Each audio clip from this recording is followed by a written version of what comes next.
government. At meetings, the City Council takes formal action on items, holds public hearings, and conducts other business of the city.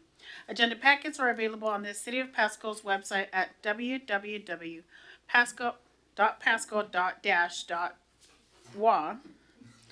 Let me do that again. www.pasco-wa.gov/agenda. This meeting is being televised live on PSC-TV channel 191 on Spectrum Cable in Pasco and Richland, and is streamed on the city's Facebook page, website, YouTube channel, and GoToWebinar. This and previous council meeting is available on the city's website. Lastly, the public may submit their comments and or questions by contacting the city manager, city clerk, or by using the Ask Pasco app. And we do have agendas at the back of the room. And with that, can I get roll call, please? Council members Brown, Present. Campos, Present. Milne. Mr. Milne, Councilman Milne is excused for the evening. Thank you. Roach, Present. Serrano. Here. Mayor Pro Tem Maloney. Present. And Mayor Barajas. Present. And with that, would you please join us for the Pledge of Allegiance? I pledge allegiance to the flag of the United States of America and to the republic for which it stands, one nation, under God, indivisible, with liberty and justice for all.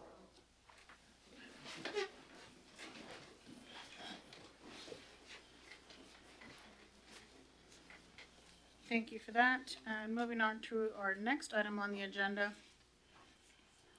consent agenda. All items listed under the consent agenda are considered to be routine by the City Council and will be enacted by roll call vote as one motion. There will be no separate discussion of these items. If further discussion is desired by council members, the item may be removed from the consent agenda to the regular agenda and considered separately. Item A, approval of meeting minutes for March 20 and 27th. Item B, bills and communications to approve the claims of total amount of $8,154,646.82. Item C, resolution number 4239, easement purchase for Zone 3 water transmission main project. Item D, resolution number 4330, project acceptance, wayfinding signage and gateway entrance. Item E, resolution number 4331, Washington opioid settlements, Walgreens, CVS, Walmart, Teva, and Allergan. Item F, approval of tourism promotion area reserve fund request. Item G, resolution number 4332, First Amendment to the Washington State Department of Health Drinking Water State Revolving Fund Loan West Pasco Water Treatment Plant. With that, can I get a motion? Yes, Madam Mayor, I move to approve the consent agenda as read. There's a motion. Can I get a second? Second. Seconded by Councilman Campos. And can I get a roll call vote? Councilmember Serrano, Yes. Councilmember Campos, Yes. Councilmember Brown, Yes. Councilmember Roach, Yes. Mayor Pro Tem Maloney, Yes. and Mayor Barajas. Yes. Thank you.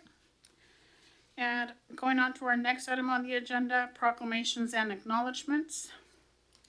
I have none listed. Item 6, public comment. The public may address council on any items unless it relates to a scheduled public hearing. This item is provided to allow the opportunity to bring items to the attention of the council, of the city council, or to express an opinion on an issue.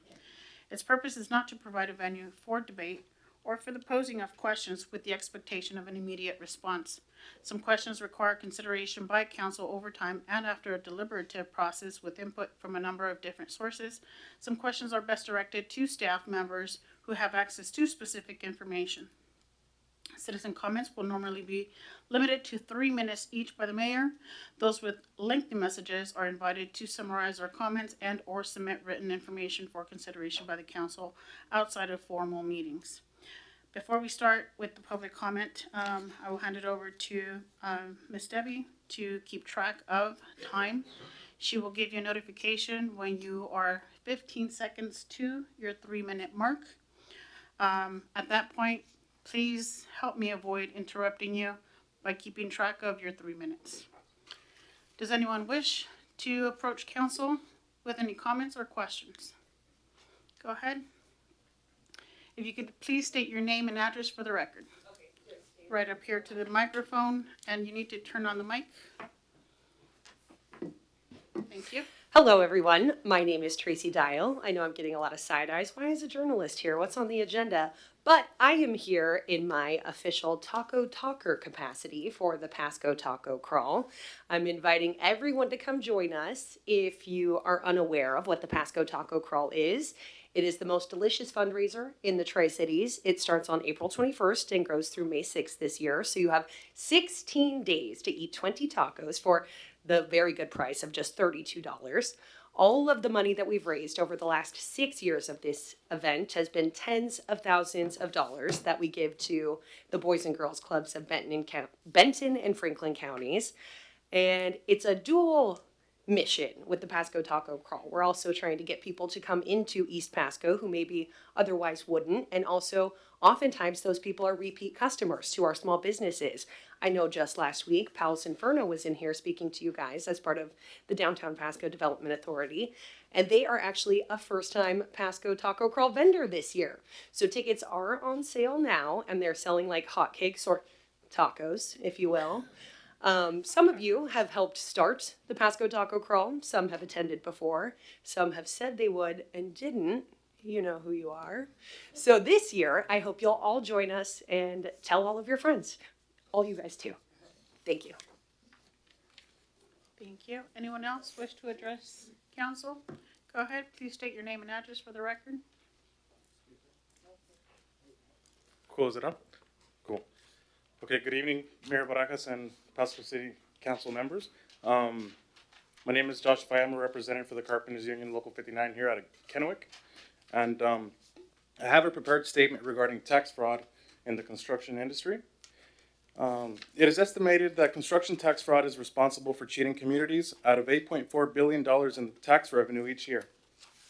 That's billions of dollars in lost tax revenue that could be used for building and renovating schools, repairing roads, caring for veterans, sheltering homeless, and funding other essential public programs.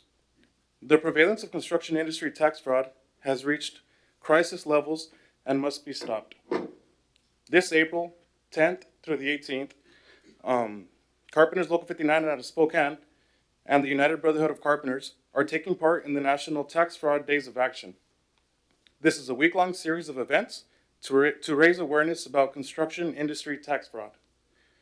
The Tax Fraud Days of Action grew out of widespread outrage about construction industry tax fraud, a range of practices where employers use criminal practices to walk away from tax responsibilities. These developers and contractors intentionally misclassify workers as independent contractors, pay workers in cash, and exploit vulnerable workers. The result, these businesses have a criminal advantage no law-abiding contractor can compete with. This practice is a business model that is found hand in hand with human trafficking and forces the victims to live in an underground economy. You cannot rent an apartment or buy a vehicle without proof of income. The financial servitude destroys workers' lives, opportunity, and future. The exploitation of workers also defrauds communities out of much-needed tax revenue that fund your fire departments, schools, libraries, health services, and road maintenance, all while increasing the developers' and contractors' profits. And now, as communities are facing budget shortfalls due to lost tax revenue due to rising inflation, it's more important than ever to bring accountability to these criminal actor employers who are stealing from the residents of the city of Pasco and justice to the workers they exploit. Thank you. Thank you. Anyone else wish to address council? If you could please step forward, state your name and address for the record. Hello, my name is Carrie De Leon, and I live at 12216 Ramsey Drive. Good evening, council members. Thank you for this opportunity to talk to you for just under 3 minutes tonight. I have been a volunteer with Mikey's Chance for over 13 years, a resident of Pasco since 2000. Over the past 13 years or so, I have fostered many dogs. Several from the Tri-Cities Animal Shelter who are not highly adoptable, typically due to some behavioral issues like a need to decompress or needing extensive vet care. So I was also a frequent dog walker at the shelter up until about 2 years ago. I tried to tell myself I'm doing this for the dogs, but not only going into, a dilapidated building with little airflow, hearing the constant or frequent cries of animals in distress.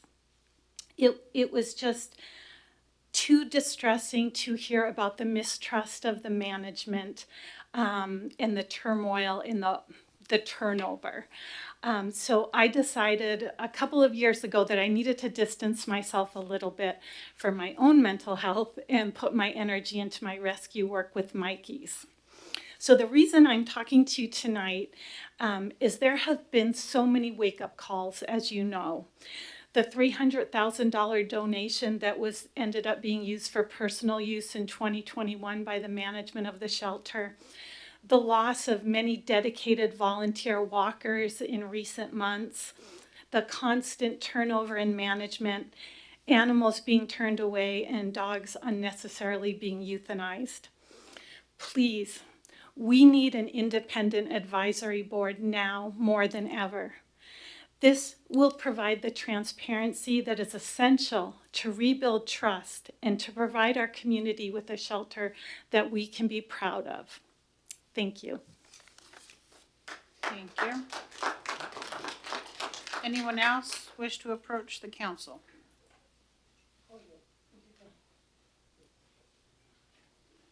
Please state your name and address for the record. Good evening, council members. My name is Amelia Keener. I live on Cypress Court here in Pasco. I learned that in January of 2023, the Tri-City Animal Shelter had euthanized 4 dogs. One of these dogs was Baxter, a dog that I had just seen a few days prior playing as a puppy and interacting well with his human walkers. So what happened and why? I attended the February 6th council meeting where several constituents brought up concerns about the recent euthanization of these 4 dogs and had suggested an advisory board be created to act as a checks and balance governance board in these manners. I was shocked and then disappointed with the way the council did not acknowledge these concerns but rather dismissed them. I then had the chance to listen to the March 13th City Council workshop with an update on the animal shelter. Again, I was disappointed. It was clear to me that the council was irritated that constituents were speaking up about concerns at the animal shelter and even accused someone of yelling at them when it was clear that they did not. So this begs the question to me, what is going on at the animal shelter? Mahatma Gandhi wisely stated that a true measure of any society can be found on how it treats its most vulnerable members. That is, how it treats those who cannot advocate for themselves. The ask is at the animal shelter create an advisory board to create a checks and balance protocol before an animal is euthanized. That is all. As a member of the current Leadership Tri-Cities class, we learned that A, getting involved in local government is a necessity, and B, challenging the process is okay, so here I am to do that. A group of constituents asking for a checks and balance system prior to an animal being euthanized is not a bad thing. Dismissing and questioning those who are asking for this level of transparency is. In closing, I hope that Baxter, Tyson, Ziva, Doodlebug, and Zane felt loved when they were euthanized, but I suspect they felt betrayed. In closing, I will always close with this quote. He is your friend, your partner, your defender, your dog. You are his life, his love, his leader. He will be yours faithful and true to the last beat of his heart. You owe it to him to be worthy of such devotion. Thank you. Thank you. And you had a comment? Go ahead. Good evening. My name's Mary Maddox. I was here a month or 2 ago. You probably remember me. I'm with Service Peace Warriors nonprofit. We raise trained service dogs for veterans coming home with PTSD and other disabilities. And we have another nonprofit that helps police officers, first responders with dogs. I've worked with the shelter over the years and Mikey's Chance for, I don't even know how many years anymore. Today I actually have Milton with me. I have taken dogs out of the shelter and from Mikey's Chance, and I have taken them and made them into service dogs for veterans. And it has worked very well. Now, I'm not saying I can take every single dog because I can't. This is Milton. He was brought out to us a few months ago. He's actually from Tri-City Shelter. I'm going to show him to you real quick if you're okay with that. Milton, here. Little licks and kisses. Loves absolutely everybody and all the dogs and everything. He was brought to us, and I was told that he had 4 bites on him. A lot of it is these guys in the shelter not knowing how to read dogs, what they're looking for, how they're working with these dogs. And I have offered to help numerous times on going to the shelter and seeing if I can help with evaluating some of them. Milton has been with us for a few months now. He has shown absolutely no aggression. All it was is he was stressed. He would jump on people, maybe catch a tooth because he was so excited and happy. He is actually a candidate that we are seriously thinking of putting into our program. We've had him out a few times. We had even had him at Richland Council meeting a month ago. This guy has just excelled incredibly since he's been with us. I know there was a dog in particular that got euthanized, Doodlebug, who I was very interested in getting. I did not know he was up to be euthanized. I was told that the reason we needed to take Milton and they got him out of there as quickly as possible is he was probably the next one up for euthanization. I've trained dogs for 45 years, and I've worked with aggressives and stress-related dogs. I've only met 3 aggressive dogs in my entire life of training, and 1 was neurological. I've offered my help for free of charge. 15 seconds. If I can, I would like to do that in any way, if it's whether on a board or what. I'm there. Thank you. Thank you. Any further comment? Go ahead. If you can please state your name and address for the record.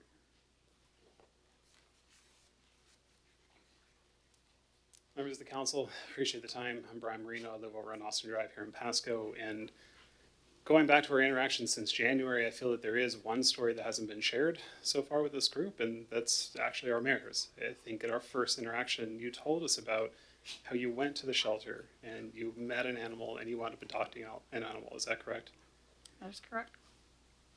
I'd like us to imagine the life of that dog pre your entrance, right? At some point that dog started its life somewhere, and then for a variety of reasons it winds up in a strange building surrounded with strange faces that doesn't know if it belongs. And that has to be a horrifying feeling until enter your family and you find a connection, and now that dog has somewhere that it can call a home. And I imagine that that dog has been, or that you have benefited just as much as that animal from the love that it's reciprocated to your family. There are 4 faces in the back that didn't get that opportunity. There are 4 families in the Tri-Cities that don't get that opportunity, and I think that's the lost potential of the shelter, is to connect hundreds of families throughout the Tri-Cities with these loving homes and these loving animals. We want to grow together. We can't grow together if we don't get a response.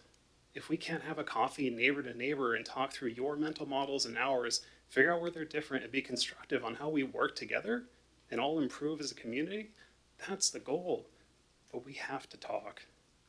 Please, let's set down a time, figure out what work we can do, what we can carry and research, come together with best practices, and move this issue forward. A letter has been circulating amongst the community. I have a number of signatures here. I'd like to leave those with the clerk and just ask, can we please just have a chat? Thank you for the time. Please leave that with the clerk. Thank you.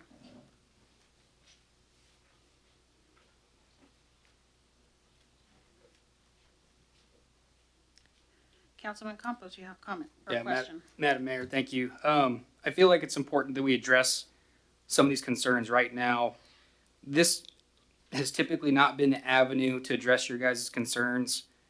We've heard them, we've tried to address them. I want to clarify that, at least from my perspective, some of the frustration has been that you come here on this Monday, this once a month, you voice your concerns. We try to work with city staff to try to get what we feel is your message. City staff comes back to us, they convey what we feel is an appropriate avenue. We're working on policies, we're working on procedures. The director comes and he explains how he's willing to work with Mikey's Chance and other fosters. We feel like we're trying to meet the ask that you guys have laid for us on more than one occasion. The frustration is that it doesn't seem like we're communicating that well enough, that's on us, but vice versa. We're asking you guys to participate in the process and understand what our role is with city staff. From my understanding, if Adam Lincoln, if you could weigh in here since Director Ratkai is not, the ACA would be the appropriate avenue to address some of these ground level concerns.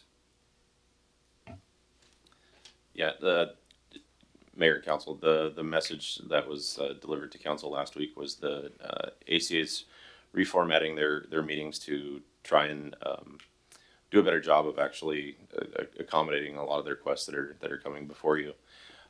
Basically, they're looking at moving their board meetings to what I think was not a publicized, not an accessible time to 5:30 in the evening. On the first meeting will be on the 13th. They're holding them every other month. Their goal is to be able to take comments, be able to work through policy discussions, make sure that there's increase in transparency. The ACA board, the operations board, and the manager of the shelter is supposed to be participating in that process. Okay, thank you for that. I think it's imperative that, and this is an ask for the public, is that we attempt to try to follow the process as it's laid out right now. Only because it's my understanding that if we as the city council put together any sort of advisory board, you are constrained to that mission statement.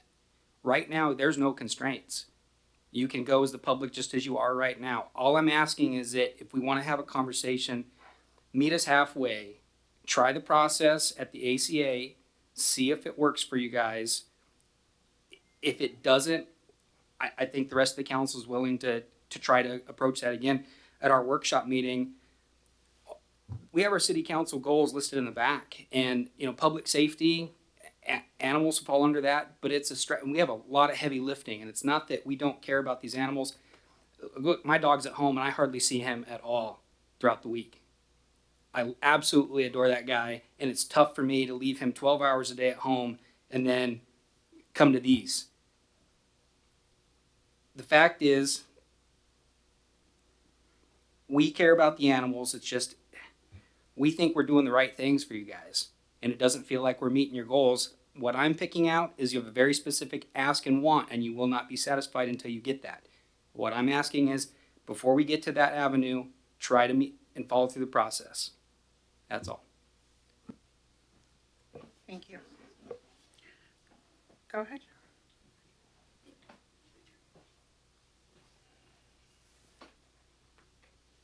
So I absolutely appreciate that. And I think where I want to have alignment is around Morton Deutsch's 1941 theory of social interdependency.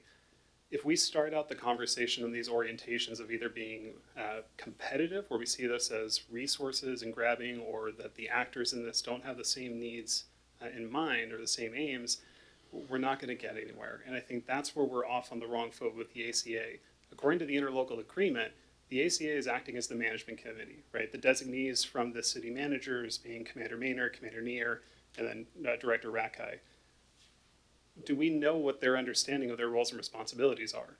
If Commander Maynard and DC Neer are thinking that their only responsibility is the municipal codes, and then we come and ask for policies and procedures with euthanasia, training, behavior, they probably aren't going to be able to weigh in on that because they feel like that's not their role. So already the expectations are out of alignment.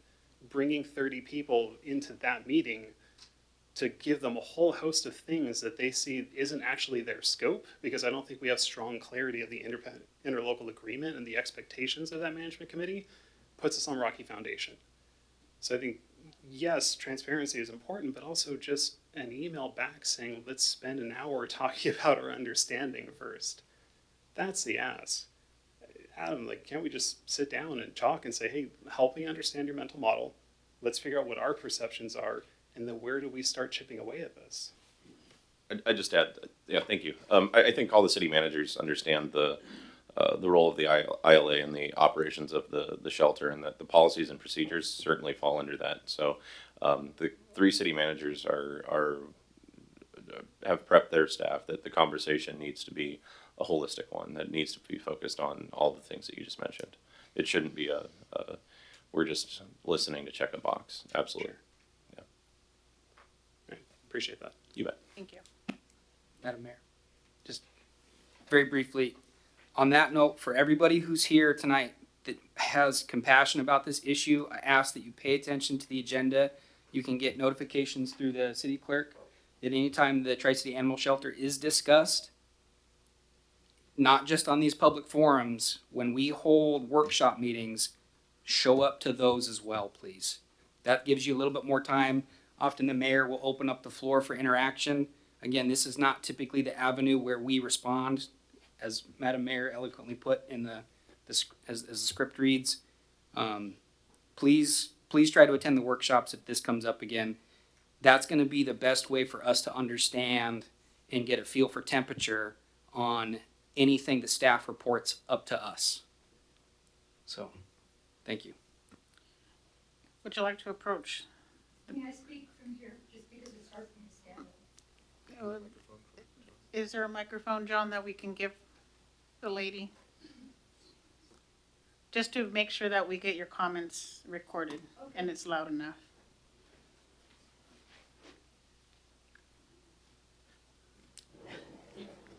Thank you for accommodating. I'm sorry. Right at the far right or left. I put 2. Is this on?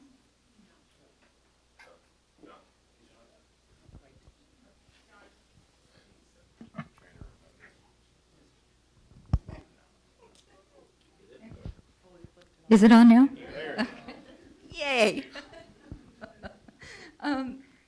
Councilman Campos, quickly, I just want to say, with the workshop meetings, my understanding is the public is not allowed input.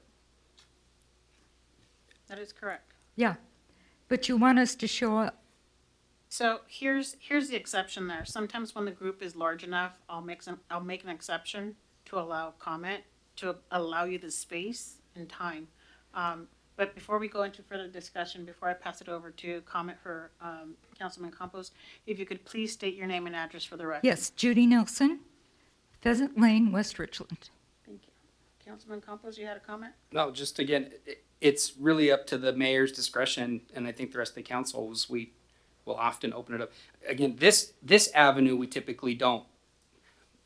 The interaction between us, again, if you could read that part of the script, Madam Mayor, it's the public comment is for things that you don't expect a immediate response or something that requires staff attention. So typically is not where you get information from us. It's usually those workshop meetings. But you are who we come to for help. And I'll just be quick. We as taxpayers essentially pay for everything at that shelter. We pay for the building, we pay the salaries, we pay the benefits, we pay for every flush of the toilet, we pay for everything. We're coming to you, asking you to listen to us, to give us an advisory board, primarily because it's about the only thing that's going to heal the huge fracture that's between the public and Tri-City Animal Control. And believe it or not, we want that. With all due respect, truly, we do want that. But we really need you to listen to us. It is our money supporting every single thing in that shelter. Thank you. Thank you. Any further comment, Councilman Campos? Thank you. May I ask one question? So if I could just real quick, referring back to that, to what the script says and what the purpose of the public comment is. This item is provided to allow the opportunity to bring to the attention of City Council or to express an opinion on an issue. Its purpose is not to provide a venue for debate or for the posing of questions with the expectation of an immediate response. This again goes back to working with staff, making sure we can research the topic and come back with some input for you. I hope that answers your questions. Mr. Baumann, you have a comment? Good evening, Mayor and Council. Thank you for this opportunity. 3 really quick items. One of them, the Pasco Business Advisory Council has been running for a number of years, and I think that has been going really well. My understanding is that's going to be shut down. I think that you should consider continuing that. I think it helped a lot of people, and it helped with a lot of different topics, and I think that should be continued. Another thing, I wasn't going to speak tonight, but I was prompted by the last couple of exchanges about give the council and staff time. And so my comment that I would have about that is, as of me standing here right now, I have not heard a single person that is negative or against murals in downtown Pasco. Yet that has been before you guys for years, and as we stand here, we still don't have resolution. And I think that the conversation that has gone on now, they have watched a number of things, and they have found that this is their venue, and they have come again and again because they believe this is their opportunity, because they're not being heard in other places. Last topic, asked this question a number of years ago, and I would ask it again. I believe the city potentially has liability to ask me for my home address as I stand here on live camera. And if I was robbed when I stood here and told you my address, I think you would have liability. I don't believe you have a right to ask people here in this venue for their address. Thank you. Thank you. Any further questions or comments to the council? Seeing none, thank you again, everyone, for showing up and expressing your opinions. We'll move on to the next item on the agenda. Item number 7, reports from committees and or officers. Item A, verbal reports from council members. Do we have any council members wishing to share any meetings, events, or committees that they've attended?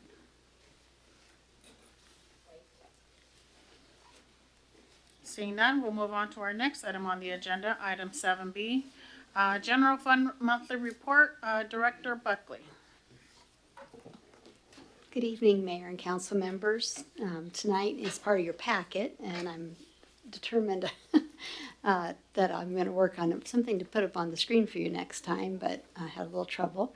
But as part of your packet, you received the February General Fund Report through the end of February, and I'm just going to go through each page with a couple of items of note, and at any time, please feel free to stop me and ask a question or get a little more information. Or, of course, the overview, as typical, has the permit information for the month of February, for this February and through February of 2022, the prior year. All the permit information in there is both new construction and improvements to both large and small contracts or construction projects and homes. Sorry, I'm getting a little distracted. Let me wait a minute here. Okay, start over. Sorry. You'll notice that the number of permits was just slightly smaller than through February of last year. It's 327 versus 320, or really it's 7 higher. But the construction value of the permits, or the permit value, is quite a bit lower. And most of that is related to residential. It's kind of residential and commercial values. Industrial values are higher. One item of note is that single-family dwelling units in March were, or February, I'm sorry, I'm really struggling for some reason, were only 8 as compared to 24 last February. The value of those houses was almost exactly the same. It's about $10,000 less, but the average is almost the same, just less actual permits were issued in February this year. And as we go through the year, we'll continue to look at that and see how it changes and report to you. Sales tax. We have received the sales tax in February's distribution, which is for December sales. The sales tax was higher than in 2021 by about 25%, but lower than 2022's sales tax by about 15%. Though, so that is something that's a concern or something of note that we want to definitely pay attention to and continue to report back to council. The primary difference is in the construction type of sales tax that was paid about $740,000 less when I compared the 2 years. And then we have revenues that are reported on 2 pages, and I want to point out what the difference is between those 2 sets of revenues. The city, like many business or governmental agencies, we receive revenues on a cash basis, of course, but we also record them based on when they were earned. And so I've tried to give you 2 different looks so you can, if I just showed you the when they were earned, it looks low because we get a lot of revenues in arrears or later than they are earned. And so the first page has February activity based on cash receipts, and it is important for the city to pay attention to that because that also translates to cash that we have to spend on our bills. So as far as cash flow and cash activity for revenues, we are just a little bit behind where we were in 2022, about 3%. And it's following a little bit of that same trend where taxes are a little lower than they were in 22, but quite a bit higher than they were in 21. So and I think mostly that is borne by that construction sales tax that was so high in the prior year. We have a couple things that we will be making entries for that are just a catch-up, that are internal entries, and you'll see that make a difference in March's report. As we close, those are just a byproduct of closing up the year end. And then there is a revenue report that shows it as a budget. So this will affect the way you look at it. It might look, for example, the retail sales tax says 0% or $0, which is startling, I know, but that's because we've made an entry to reflect that we've really not received January's yet, just revenue from the prior year. So as we go further into the year, the timing will line up better and you'll see activity for 2023 in the 2023 budget and are compared to the 2023 budget. One area that revenues in taxes are higher than expected are in other taxes, and primarily that's through gambling taxes. Other than that, revenues are just, we're getting kind of a slow start just because it's the beginning of the year. No special change in activity expectation in the long run. It's just a slow start because that's how February typically is. And then expenses, our expenses overall are lower than we would expect for end of February, or as far as a biennium, we're about 8% of the biennium has passed. And so our salaries and wages are somewhat lower, our personnel benefits are somewhat lower, and that is all related to vacant positions. And then supplies is a little underspent, and that may be related to just the timing of the year, that we have some left over from last year, and we get busier oftentimes in the summer, and especially with the departments that work outside, and so they'll start buying more supplies. Services are over budget as far as where we would expect to be, not over budget in total. And that is just related to purchases that are not even throughout the year. They are things like insurance premiums and software agreements where we pay for a year's worth of service in advance. And then finally, on capital projects, we have a page in here that's just related to or highlighting the capital projects that are important to council and the staff and citizens. And two of the ones that are outlined this month are the Fire Station 85. They are making progress, and they have spent about $305,000 as of the end of February. We are working towards issuing a bond soon to help support that construction effort, and the animal control facility that also is underway, and the total project budget is $6.4 million. Finally, it's a little hard to tell you a lot in February. We aren't there's nothing to be especially concerned about. We are paying very good attention of our sales tax since it is lower than it was at the same time in 2022, and that's something that we're aware of and reviewing and paying attention to. And then we'll continue to meet with departments and look at their budgets as the year progresses, and look forward to coming back more often and having more detail to give you. And finally, one thing that has been missing for a little while is the public dashboard, and we are working on getting that up and running again and uploaded.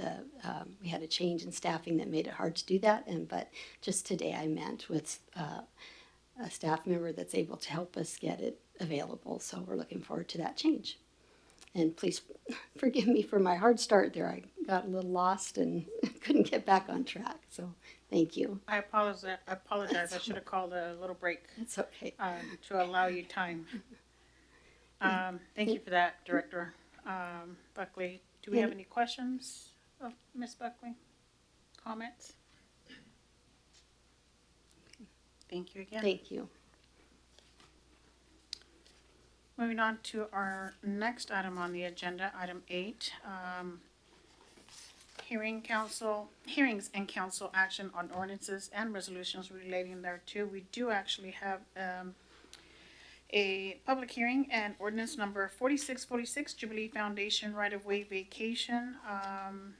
But before I open the public hearing, I'll hand it over to Director White for a quick report.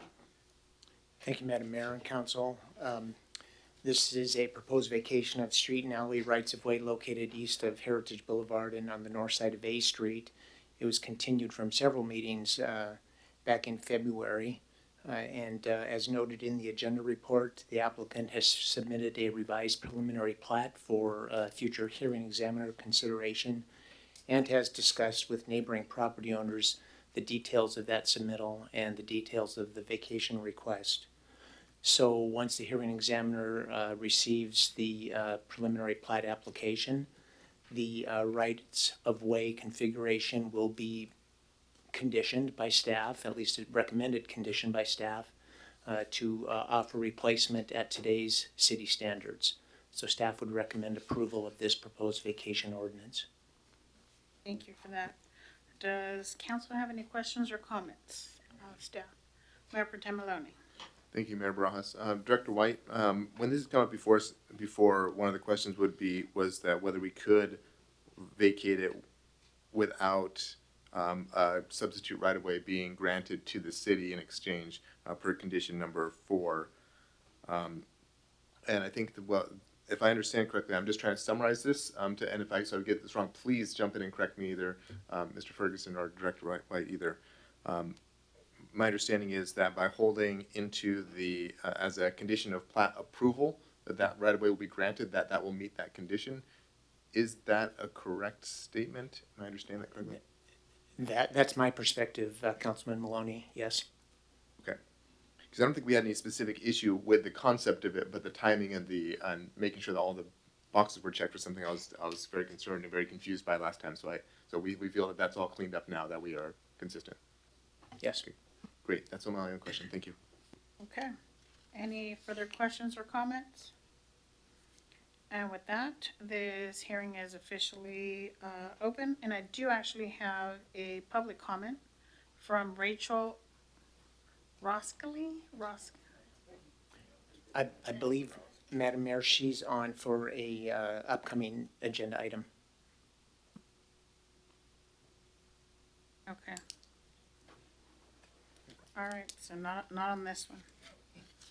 Does the public have any comment on this item?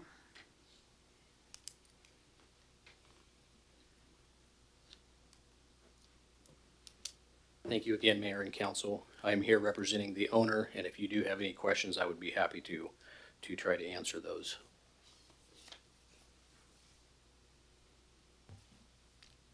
Mayor Pro Tem Maloney. If it's fair for me to ask a question, my comment to staff earlier was that this would be in exchange for a future grant of right-of-way. Is that your understanding as well as the applicant's understanding? Yes, it is. Great, that's the only question I had, thank you. Any further questions or comments?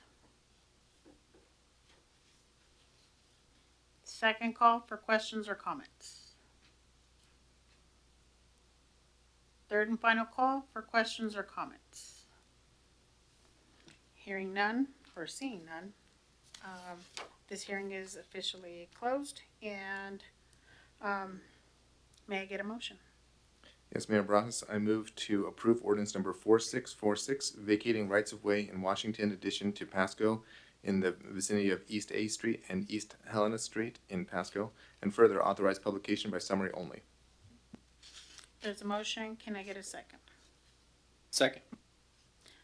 Any further discussion on this item before we pass? Seeing none, there's a motion. It's been seconded. Can I get,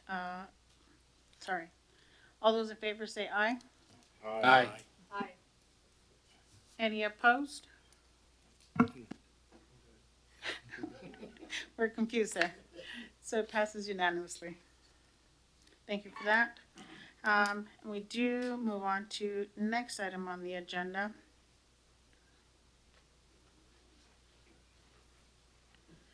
Ordinance and resolutions not related to. We haven't updated the agenda. Oh. Okay, I have the wrong agenda, so we are actually going on to item number 9, executive session. We do have a need for executive session to discuss with legal counsel about current or potential litigation per RCW 42.30.110(1)I for 20 minutes. It is 7:49, so we will return at 8. It's 7:50, so we will return at 8:10.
It is 8:10, and we do have a need to extend our executive session for another 10 minutes to return at 8:20. Thank you.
Need to extend for 5 more minutes to return at 8:25. Thank you.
to extend for another 10 minutes to 8:35.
It is 8:36. I do have a need to extend our executive session for another 10 minutes to 8:46. Thank you.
Okay, it's 8:46 and we are back from executive session and,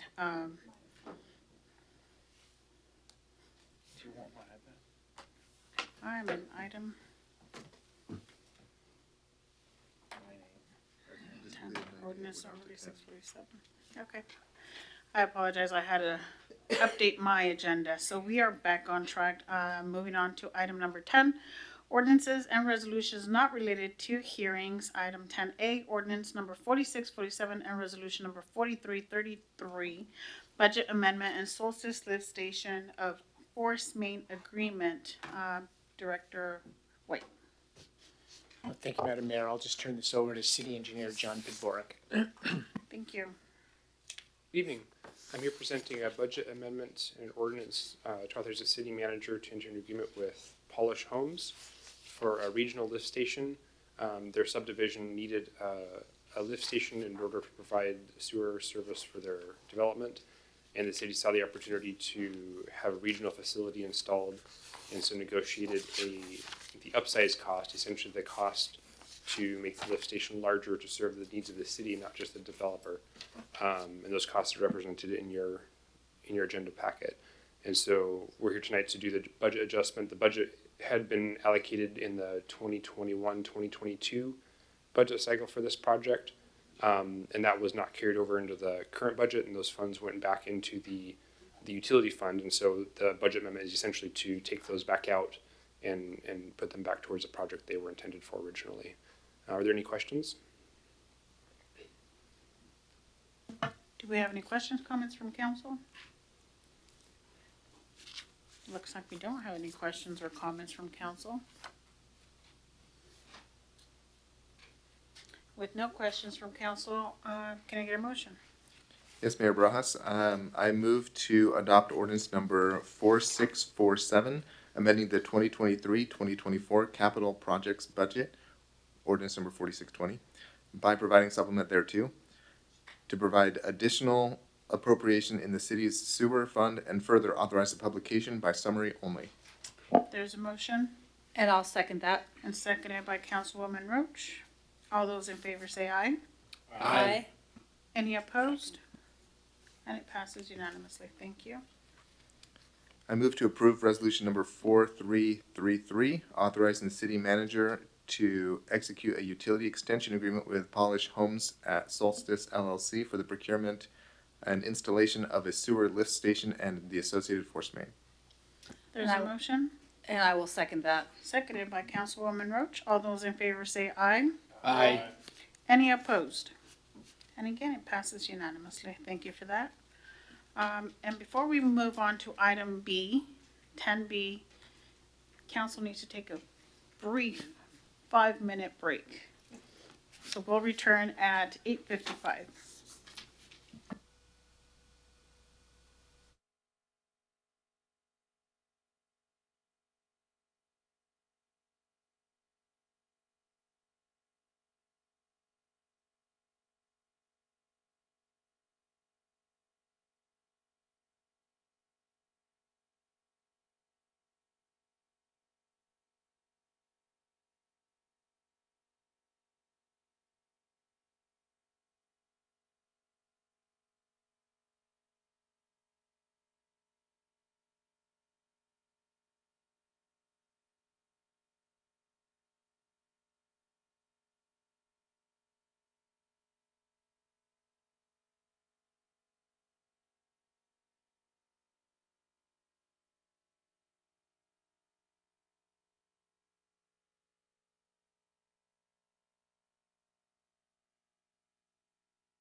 Thank you for waiting. It is 8:55. We are back for a more brief break. To return to item 10B, resolution number 4334, process water reuse facility, processor wastewater treatment agreement. Director Worley. Thank you, Madam Mayor, members of council. Council has seen this item a time or two, a couple of times over the last several months. And so a little introduction. Last time we met formally was back on February 21st, and a vote was taken. And we got some clarification on what the intent of that vote was. And so with that, we continue to work on developing the processor agreements and getting more information about the process water reuse facility proposed improvements. One of the things we did was we evaluated the expanded land treatment system. We got information from somebody who had heard that there was a local farmer out there that had a little over 1,100 acres of land that would be interested possibly. So we had our consultant go through and evaluate that. The land was on the other side of Smith Canyon, just opposite from where our existing circles are. And it turned out that, you know, with a quick evaluation, that was a much more expensive proposition than the savings that would have been acquired based on the proposal we have before us today. So in response to the direction from council, we held several meetings with processors. The first one we had was our normal monthly processor meeting on March 16th. And in that meeting, we reviewed municipal financing and true-up bills and estimated bills for 2023. We also asked during that meeting whether any of the processors felt we should stop moving forward with the progress made on the project.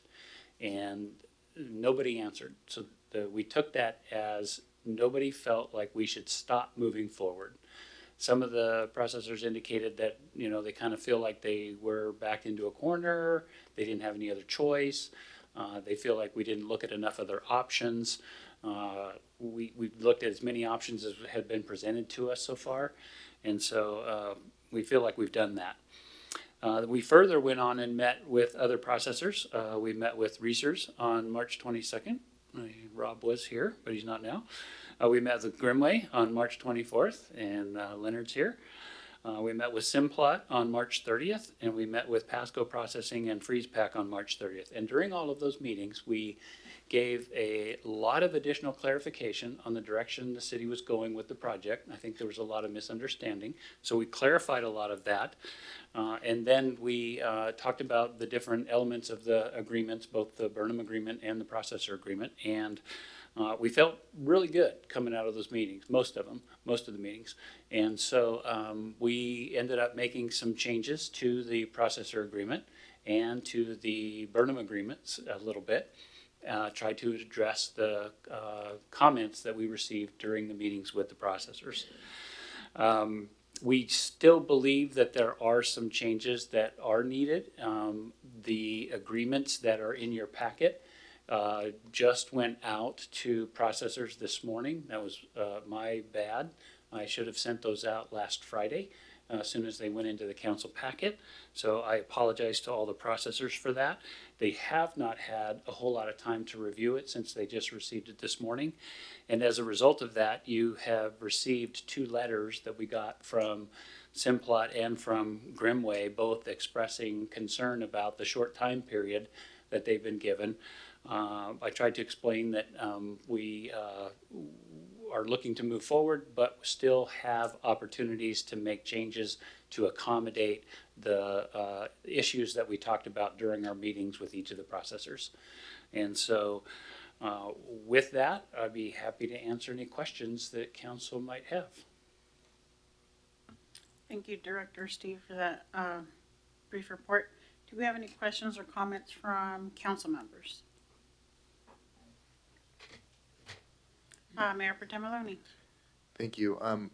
Do I understand correctly that there are some members of the processors and others that want to speak tonight?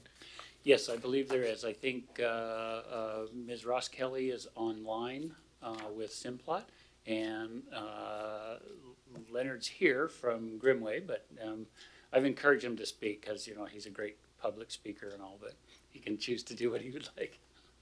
I do have, of course, comments and on thoughts on this that I would like to share with the public and my fellow council members, but I'd be interested in hearing from any member of the public who wants to speak first before I start to weigh in. So if it's all right, I'll hold my comments until after we've heard from any member of the public here in the audience tonight and online.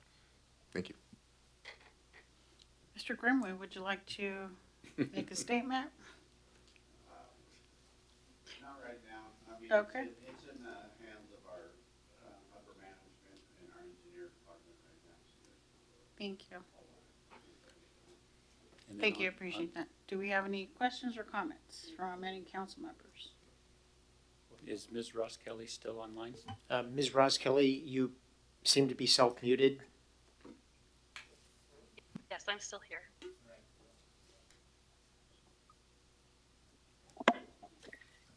Good evening. I am Rachel Ross Kelly. I'm the Environmental Programs Manager for the J.R. Simplot Company. Thank you for the opportunity to speak before you again on this topic, and also thank you to Director Worley for the collaboration we've had over the recent weeks. Again, you know, as Director Worley mentioned, Simplot is concerned about the limited time for review. We did have a chance to make a first pass through the revised draft agreement, and there's still a fair number of edits that Simplot would like to see, including some stronger language that both the city and their council spoke with Simplot about late last week. I think we can get there, but our primary concern is the lack of public recourse should negotiations or should edits to that agreement stall. So we would respectfully request that the council vote no on the resolution and wait for another round of revisions to be seen in May.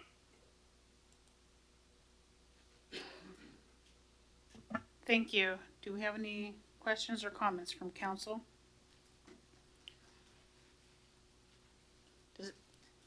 Director Worley, do you have any comments? No, I don't. Does anyone in the crowd in chambers wish to make any questions or comments on this issue? Okay. With no further questions or comments, can I get a motion? Yes, and Mayor Barras, I may have some additional comments, but I'll make the motion and get a second first, if that's all right. I move to approve resolution number 4334, authorizing the interim city manager to enter into the process water reuse facility industrial water pretreatment agreement with each PWRF processor for the process water reuse facility pretreatment improvements phase 3 project. There's a Second. motion, seconded by Councilman Campos. And before we cast a vote, you have some comments?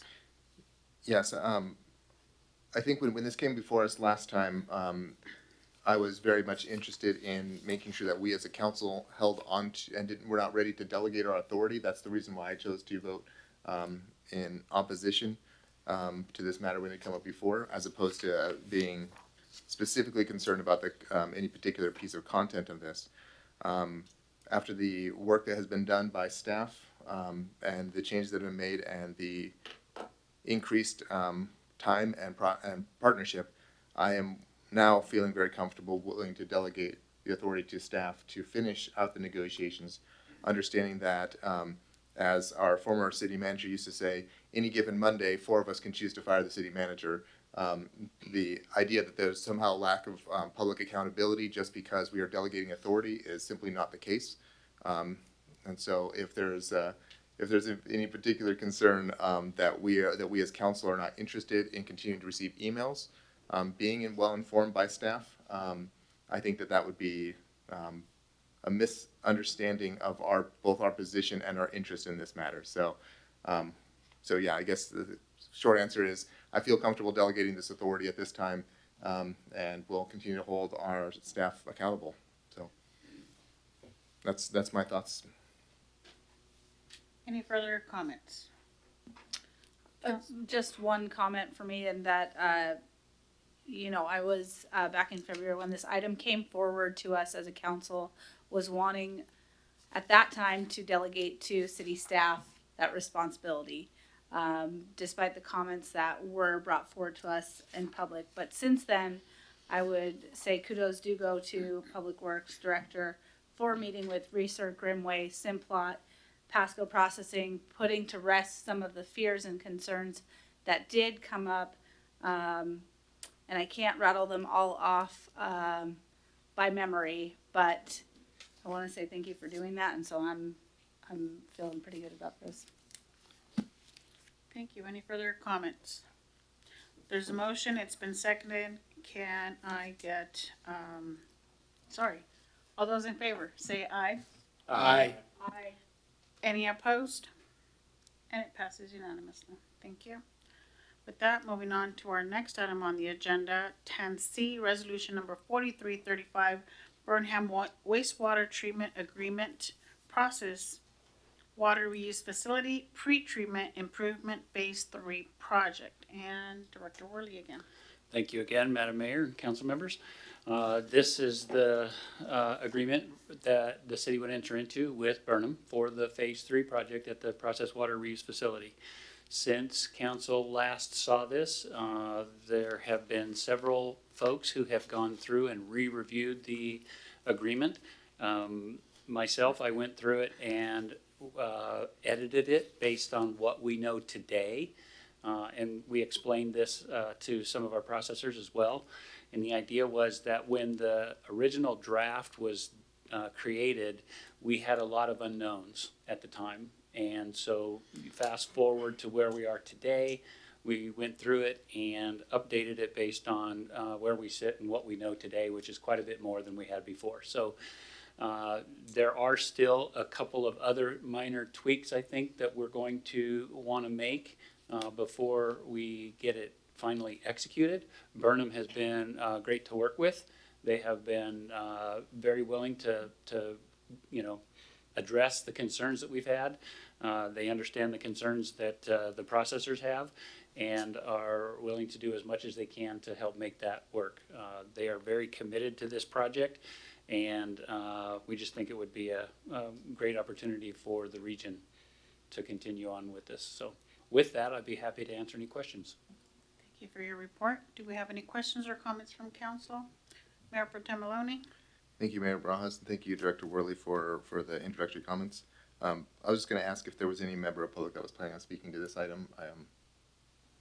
And if so, I'd love to hear that before I give you my comments. Thank you. Thank you. If you'd like to step forward, please, and turn on the mic. Colin Hastings, Pasco Chamber of Commerce. We're down at the Port of Pasco. I'll still give the address. 1110 Osprey Point Boulevard, Suite 101. I'll keep this brief, but I echo a little bit of what Director Worley has said. Burnham has reached out to the Pasco Chamber and caught us up to speed in terms of what this whole process is. I know that staff is obviously very familiar with it, and council has been dealing with this, but I think that demonstrates the commitment that Steve was talking about with Burnham. And so I think that's a very good sign, especially moving forward for such a big project of this that is needed and something to make sure that we continue to grow the sector of this economy that obviously so much of us are dependent on and provide us growth in that sector as well too. So Pasco Chamber is really supportive of moving forward with this. Thank you.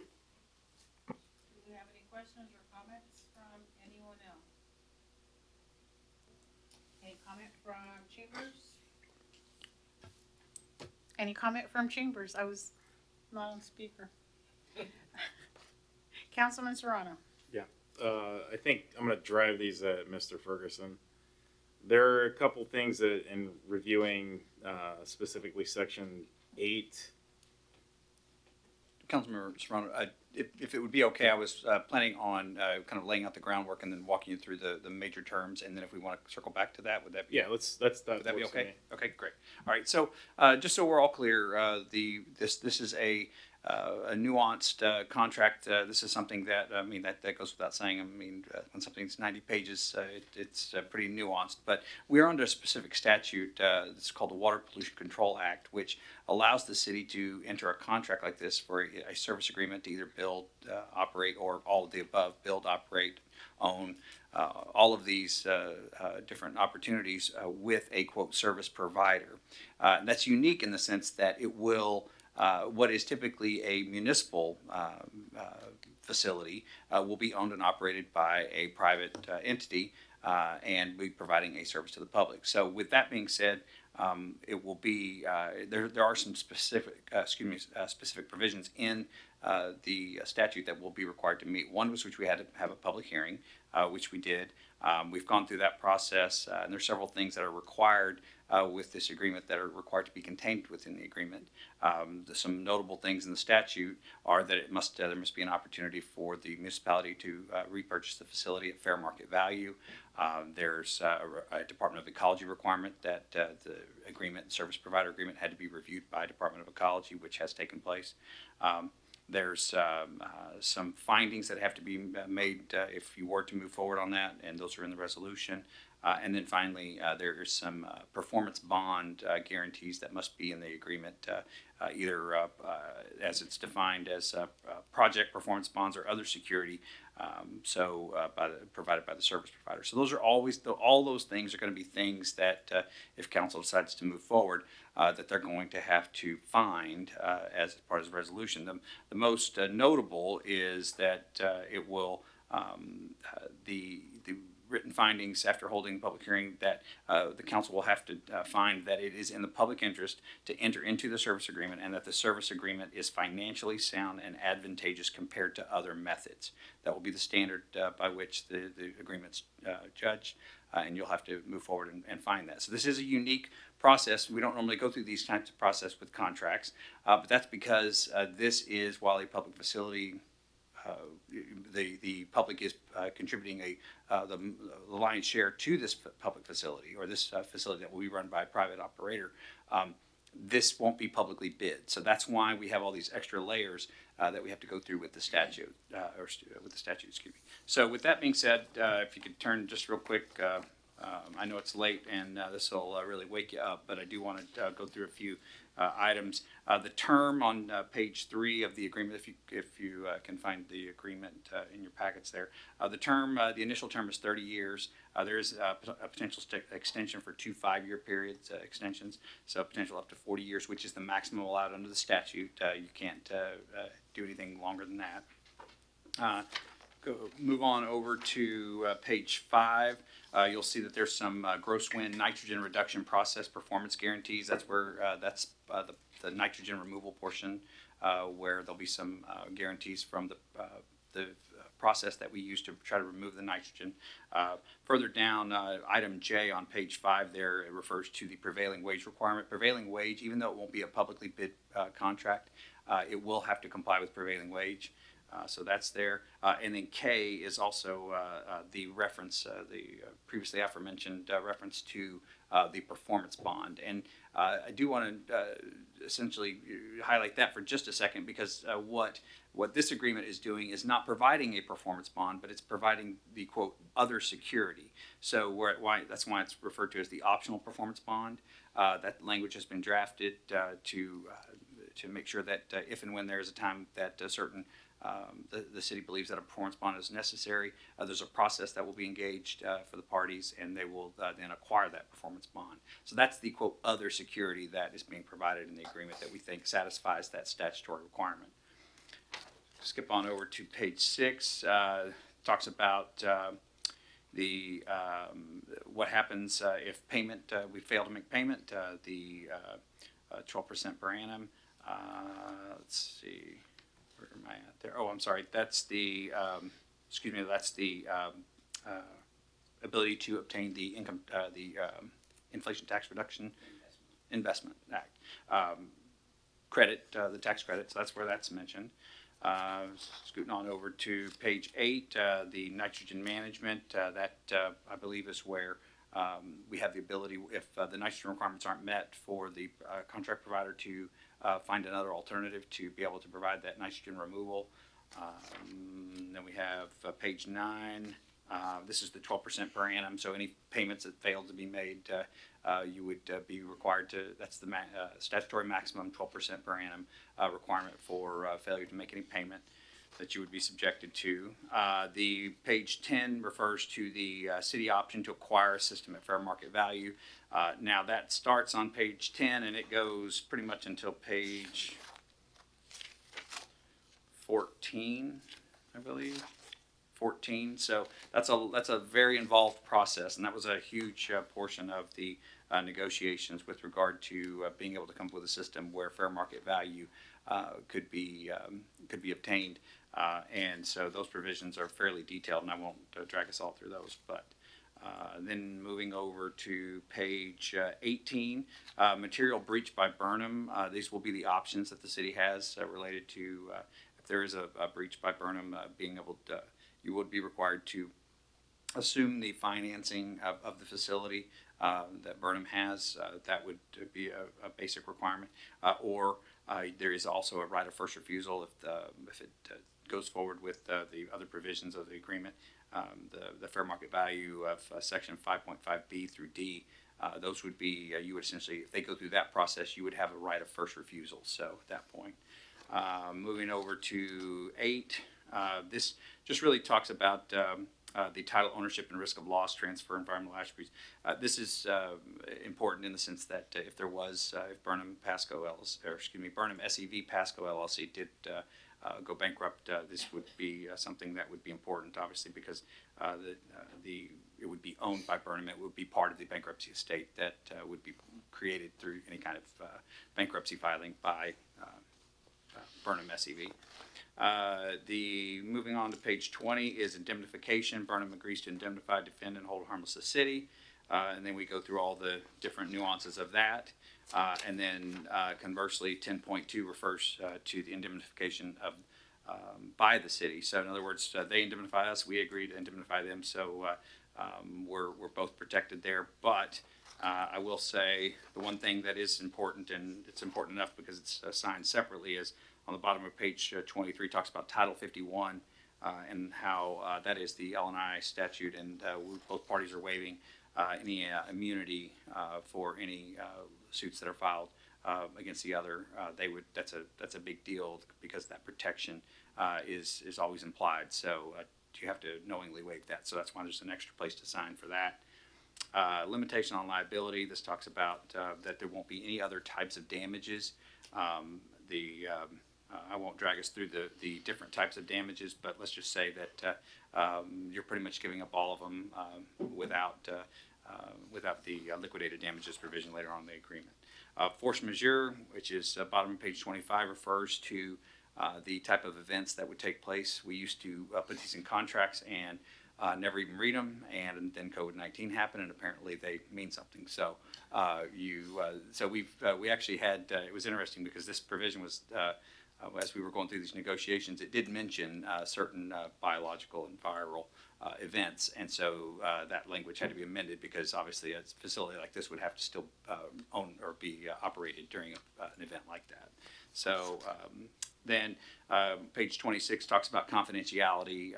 This basically says we'll do our best to keep things to ourselves, notwithstanding the fact that 4256, already said before, 4256, the Public Records Act requires us to, when we're in possession or custodian of any kind of record, we're required to release that record. So everybody knows that going in. That's clear. Jumping way on to the back, we move over into the lease.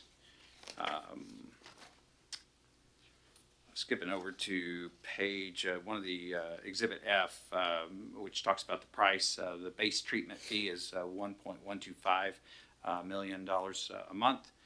The adjusted fee appears, the way it's drafted, it's pretty complex, but essentially may not exceed $170,000 per month. Steve, you correct me if I'm getting off base here. So those would be the fees. And then it breaks that out further. Won't drag us all through that. Annual modifications of adjusted treatment fee that could be adjusted as costs either go up or down depending on how those issues go.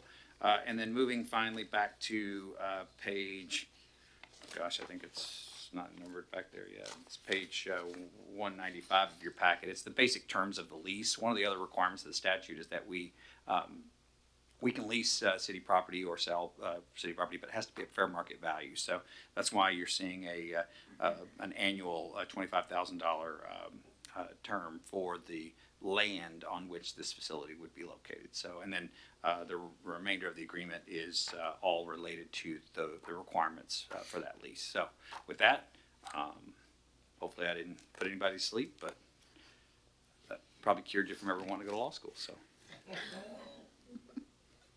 Thank you for your explanation and walking us through the agreement. Do you have any questions or comments from council? Councilman Serrano. All right, sorry, I gotta scroll back up to see the points I want to hit.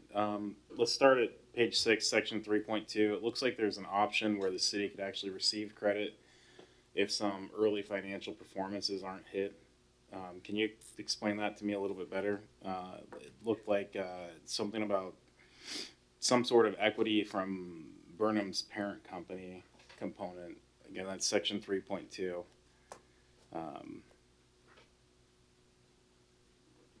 Not having caught that previously, I'm intrigued. If there's no answer now, that's fine. But I mean, it talks about within 180 days of receiving cash proceeds from sale of any specific tax credit. Yeah, so that's essentially part of this program, and I'm not at all the most knowledgeable about this provision, but essentially what it comes down to, as I understand it, is there is a investment tax credit option when that is acquired, because Burnham can't actually take advantage of that tax credit, but the project can, and I'm probably butchering this, that has to be sold. The income tax credit, investment tax credit has to be sold on the open market, and because the project's eligible for it. So that process, and then whatever the sale of that that credit goes through, then we retain 90%. Is that correct, Steve? Yeah. Actually, the way that it works is that there's a new federal law that passed as part of the Inflation Reduction Act that included RNG or renewable natural gas projects as being eligible for investment tax credit. So up to 30% of the cost of the facilities related to renewable natural gas can be receive an investment tax credit. And so in situations like this, what typically happens is companies like Burnham, when they get that tax credit, they are able to sell that tax credit to other companies. And they usually get it on, pennies on the dollar, 90 cents on the dollar, whatever.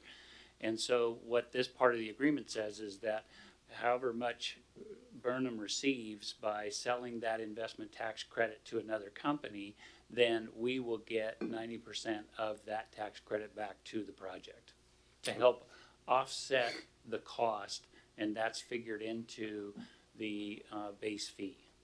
Okay, so will that reduce then the base fee in the event that something like that's...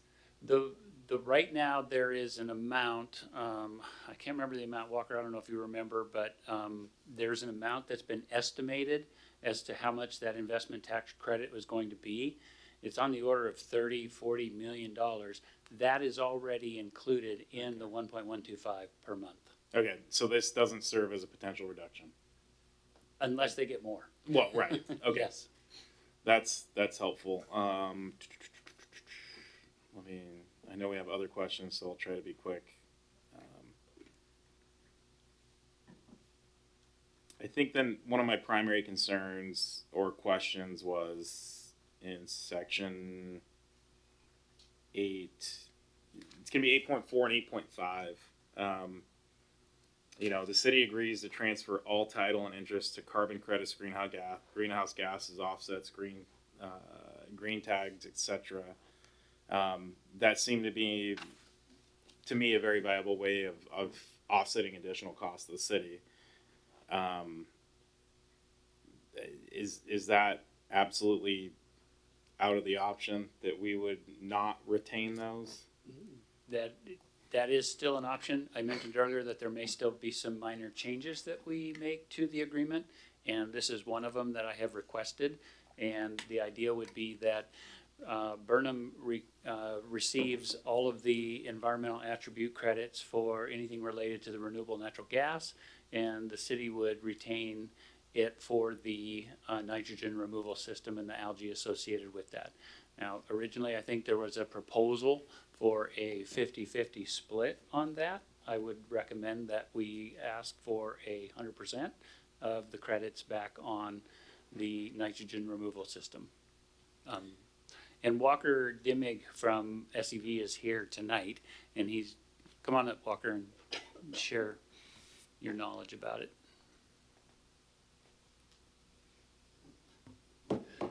So, Councilman, the reason that language is there in 8.4 is in order to sell the renewable natural gas, you have to sell those environmental attributes with it.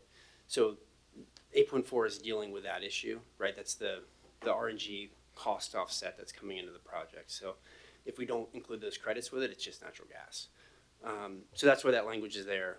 And then, as I think Director Worley explained the rest of it fairly well, you know, one of the things we've worked on, we've already actually put into I think the most recent draft sent over to the city is a split of any other environmental credits that end up being developed. So if there's something that doesn't exist today that comes about, we have you know, worked with the city to share that benefit with the city, and then that would flow through to the processors. So 8.4 and 8.5 are dealing with different things. 8.4 doesn't give you know, right to any theoretical environmental credit. It's ones associated with the production of the RNG. So. Okay. That's helpful. I appreciate that. I will say I stand with you where we can ask for 100%. I think that would obviously benefit both the city as well as if we're going to be able to pass that through to our users or, you know, the water the water folks. Right. No, appreciate that. I think that covers most of my questions. I know I have some other ones that are probably pretty nuanced, but I'll let it go from there. Any other questions or comments? Mayor Pro Tem Maloney. Thank you. I'm going to just make a series of statements, I guess is what I'm going to do. I've reviewed this very closely. I don't claim to understand all of it. I'm certainly not my area of expertise is in terms of you know, legal agreements and such. I do understand the gist of it and the high points, and I appreciate the staff support in helping us understand what this is. So I think this whole project is a really big deal. And it's really important that we're talking about it and that we're looking at it and we're taking it very seriously.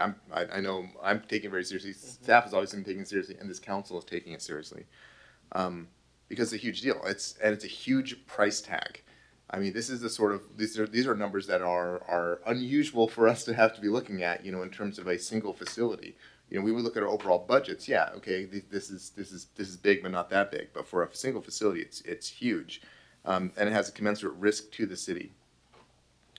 But when you think about the original processed water reuse facility and its success for the city, I mean, it was perhaps even a bigger risk to the city at the time at which that was built and agreed to. And the council at the time was convinced that if they build it, they will come.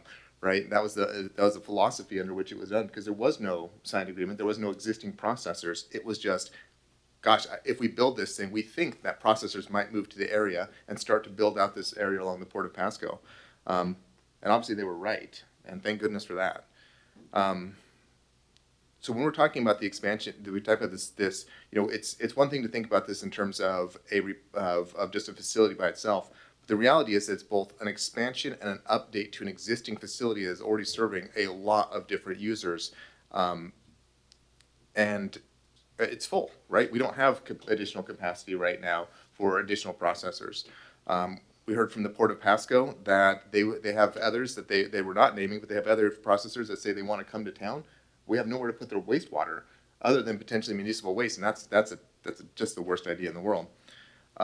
We need it for dairy gold at bare minimum. So when we're talking about existing people that we need to expand our existing facility, no matter what we look for what this looks like to expand our existing capabilities and facility to handle the additional users and the additional industrial growth that we have in front of us and that we are hearing that wants to come to Pasco, we have to expand. And that's a very expensive endeavor regardless of methodology and approach we take. So while this one has a few more bells and whistles than typically Pasco projects hold, as we've seen in the cost analyses that staff has done in concert with our consultants and with and trying to address some of the very, very important issues that the processes are bringing forward to us, frankly, we're seeing that those bells and whistles are going to save money. They're environmentally beneficial in a way that's really, really important, and has already gotten us and will get us, and I believe will get us even further in terms of investments for that green side of the house there. So, I mean, when I read through this and I look at it compared to what we could do otherwise, what our other options are, yes, this is large. Yes, this is important. Yes, there are still some things that we hopefully can negotiate around the corners on, because I have some concerns and I have some thoughts and very much a whole lot of interest in how we can make sure our processors are paying as little as necessary.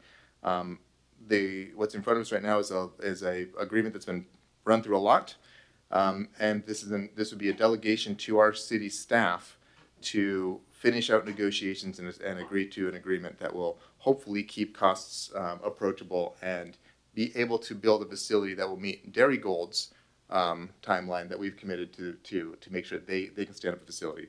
So again, I know that's a lot that went into that, but simply, Pasco has done this before. It was really successful. It's time for us to update that facility and expand it.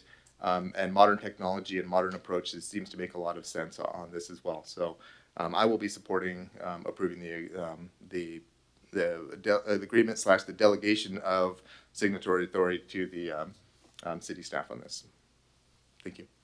Thank you for that. Any further questions or comments? Saying none, thank you again for your comments, and if I can get a motion. You can take the motion, then I can. Okay. All right. I move to approve resolution number 4335, authorizing the interim city manager to enter into the wastewater treatment agreement with Burnham for the process water reuse facility pretreatment improvements phase 3 project. There's motion and seconded by Councilman Brown and Great. Thank you, Madam Mayor. Ferguson. So so because this is a unique process, I do want to make sure we stop at this point and we walk through what exactly is going to take place next with regard to the resolution. So the resolution, section 1, has findings in that. I'm going to read those into the record so that it's clear that those were the written findings that if council, if they decide to move forward on the vote. So those are, after a public hearing on February 6, 2023, was held, the below findings are hereby adopted by the City Council. A, the City Council has determined that it is in the public interest to enter into the service agreement with Burnham SEV Pasco LLC. The service agreement. B, the service agreement includes project performance bonds or other security by the service provider, which in the judgment of the public body are sufficient to secure adequate performance by the service provider. C, that the service agreement includes a provision for an option by which a public body may acquire fair market value facilities dedicated to such services. And D, the service agreement is financially sound and advantageous compared to other methods. So those would be the findings. The section 2 of the resolution would be a delegation of signatory authority because this is specifically delegated to the legislative authority of the city, the approval of the contract. The delegation of authority is that the interim city manager is hereby authorized to execute the wastewater treatment agreement with Burnham SEV Pasco LLC for the PWRF pretreatment improvements phase 3 project, a copy of which is attached here too, and incorporated herein by reference as Exhibit A in substantially the same form, and to make substantive changes as necessary to execute the agreement consistent with the intent of the council. So with that, those are the specifics of the resolution. Now, this is, as I've said repeatedly, this is an odd statute and it has different requirements. So this is one of the few times when, if you do decide to move forward with this, there is an appeal provision in the statute that allows anyone who feels any person aggrieved by the legislative authority's approval of the contract may appeal the determination to an appeals board selected by the public body. which shall consist of not less than 3 persons determined by the legislative authority to be qualified for such purpose. Such board shall promptly hear and determine whether the public body entered into the agreement in accordance with this chapter or other applicable law. The board shall have the power only to affirm or void the agreement. So that is a distinction that does not normally come with any kind of other agreement. So if that is the case and somebody does file an appeal, the one thing that you may notice from that statute is that there is no timeline. So there is no within 10 days, 30 days, whatever. So based on other statutes and in conversation with other attorneys, it's been our interpretation that that time period, a reasonable time period, would be 10 days for an agreement like this. So that's how we're interpreting that. So if somebody has that, we want to make sure that that's clear, that that notice is out there, that within 10 days they would need to move forward on that. So with that, those are the parameters with the statute and the delegation or the resolution, excuse me. If I may ask one clarifying question on that. So Mr. Ferguson, that would, a successful appeal of this would completely void any contract that was entered by this resolution, right? It would just utterly void that at that point in time. That's correct. It would void the agreement. So given that, any of the breach of contract agreements would be ignored as well. So this would be, what I want to make sure I just understand is what our potential liability with Burnham. Sure. And how, if you could explain that just a smidge further for me. So the agreement, and that's why in the beginning of the agreement, it's pretty clear that we are under the provisions of the statute, which allow us to go through this process, this very kind of truncated but expedited process to go through this, to have this type of facility built. Now, with that being said, that's why it comes with these provisions. So it's crystal clear in the beginning of the agreement that we're always operating under 70A-140, and that this is one of the provisions of 70A-140 that this appeal right does exist. Because as I've stated before, we are not going through any competitive bidding process with regard to the Public Works project. This was an RFP process, which is putting it mildly. Thank you. I appreciate the clarification. Councilman Serrano. Yeah, just a couple of clarifying questions and a comment. You mentioned notice. What is that? Statutorily, what does that require? Doesn't say. Yeah, so the statute's devoid of any kind of direction with regard to what a notice for an appeal would be. Quite frankly, the fact that that it's in this contract, it's in a public body, it's going forth here. There's no notice requirement to be put out in the paper or any of that stuff for folks to object. But basically, it does provide that if there is any person that is aggrieved, any person aggrieved by the legislative authority's approval of a contract may appeal the determination to an appeals board. And then the irony would be that then if that did take place, then you would have to appoint 3 people who are known to know this subject matter to be able to determine whether you followed this process. The only thing that the person would appeal wouldn't be specific details. They would be able, the board shall have the power to only affirm or void the agreement, because they would have to, such board shall promptly hear and determine whether the public body entered into the agreement in accordance with this chapter and other applicable law. So it's not going to be a substantive review in that sense. It would be procedurally in the sense that did you follow the statute? So, and to the letter, and then the board would be able to either decide to affirm or void the contract.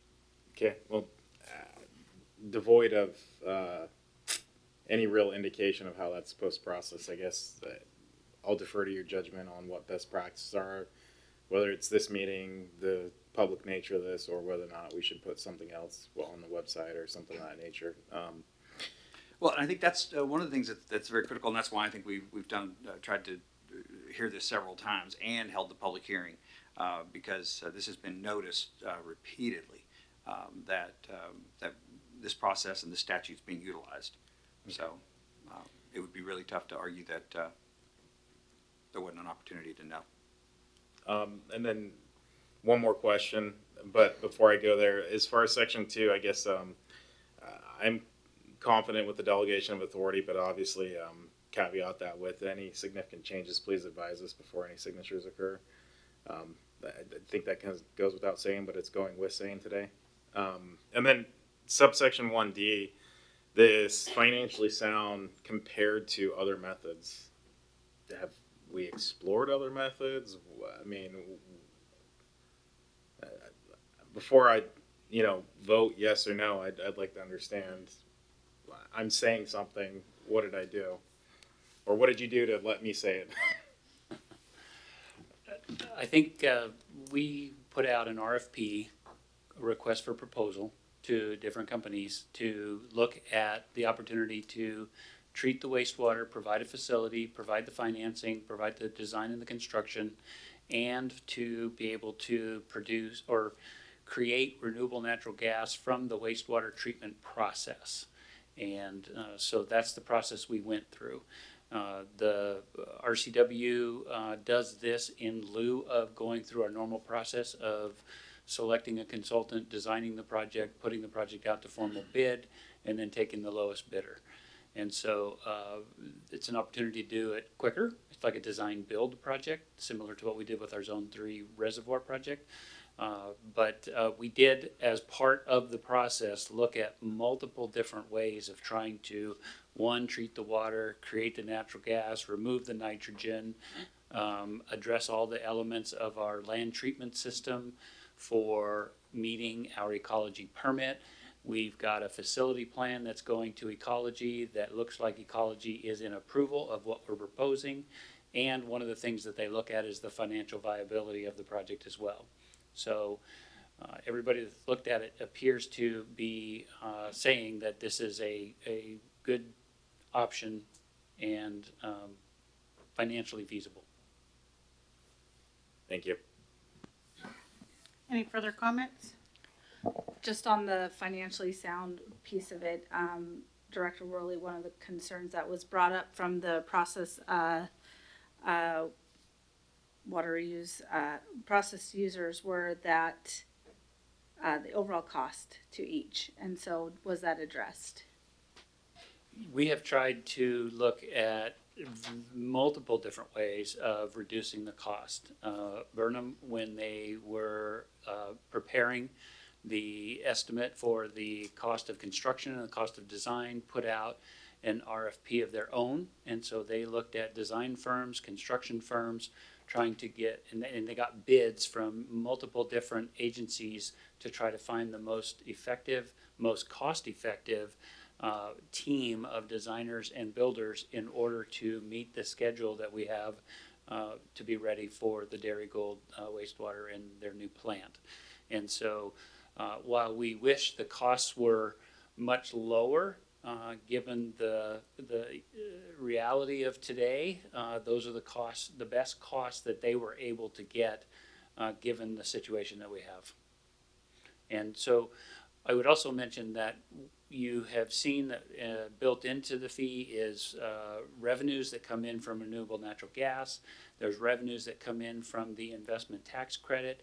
There are also potential additional revenue sources that will come from potentially the algae that comes from the nitrogen removal system for biofuels. The company that we're using to do the nitrogen removal has already been working with PNNL on studying using the exact same algae that would be grown to remove the nitrogen from this wastewater, sending it to PNNL for testing to create that. And then there's also the issue of carbon capture that is an element of this nitrogen removal process that we have not explored yet because it is so new in the state of Washington that the state has just recently gone out with a bid for what the value of that carbon capture is going to be. And I'm aware of at least one state agency that is looking to purchase hundreds of acres of forested land and leave it as forest and then sell the carbon credits that go with it. And so this particular project will do that same thing. So there is more potential for reducing the cost by having additional revenue streams. So to follow up on what you just said, there were the issues that were brought up of performance guarantees being built into the agreement, and have those been built into the agreement for nitrogen removal system and others? There have been. There's two performance guarantees. One is the concern that has been expressed about the nitrogen removal system. And the company that puts that together has provided a performance guarantee. And Burnham has participated in that as well as the city. And so if for some reason the performance does not go the way that they think it will or they've calculated, then there is a process that will be put in place to remove the additional nitrogen that's needed, and that will be at no cost to the processors. And then the second performance guarantee is, as Mr. Ferguson had mentioned, that as part of the RCW, we are required to have a performance guarantee, and in the Burnham agreement, there is a section that talks about the ability for the city to require a performance guarantee on the entire system at an additional cost. Thank you for addressing those. Any further questions or comments from council? Councilman Serrano. One last one. And if we don't move forward on this tonight, I realize there's a short timeline to meet the obligations.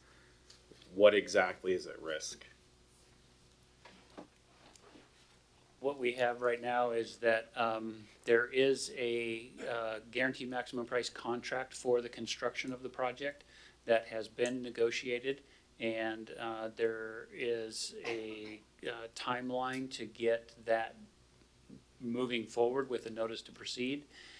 The execution of this agreement is required to do that. If we are not able to, or if we decide not to move forward, then the contract for the guaranteed maximum price would open up for renegotiation.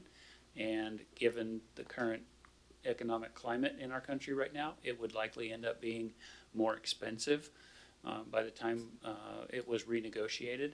So that is a concern. So that's the biggest issue right now. I appreciate that. Thank you. Thank you. Any further questions, comments?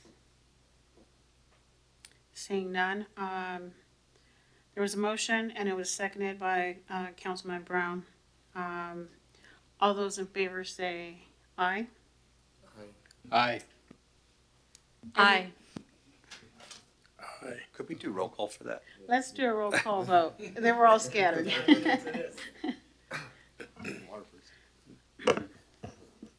All right. Councilmember Roach. Aye. Serrano. No. Campos. Yes. Brown. Yes. Maloney. Yes. And Barajas. Yes. So that's 5-1. Okay, and it passes. Thank you, everyone, for the input. Thank you, staff, for the time to answer all the questions. And with that, we will move on to our next item on the agenda, item 11, unfinished business. Hearing and seeing nothing under unfinished business, we'll move on to our next item on the agenda, The next item, next item, new business. miscellaneous. Next one? Okay, well, moving on. Item 13, miscellaneous discussion. Is that yours? Got one item for you. Okay. Make it quick. Our recreation team wanted me to make sure that I remind everyone about the spring egg extravaganza. Make sure to emphasize the egg. 12 p.m. on April 8th. Free entry. There will be prizes, games, an egg hunt, and fun, I'm assured, because it's on the flyer, at the Pasco Sporting Complex. So looking forward to seeing everyone out there. Thank you. Okay. Does anyone have Councilman Campos? Thank you, Madam Mayor. Director White, congratulations on your retirement. I saw you posted on LinkedIn. Thank you for your years of service to the city of Pasco, and it's been a pleasure working with you. A couple other things that just, again, going back to some of the comments we talked about tonight as far as the animal shelter. Interim Manager Lincoln, can we, from my perspective, I know that we've talked about in the council about having some sort of ACA set up during our mini retreat or not ACA, sorry, like an ad hoc advisory committee. I think we got some information back that at the time, the interlocal agreement basically said that our hands were strung or tied until all cities could get back.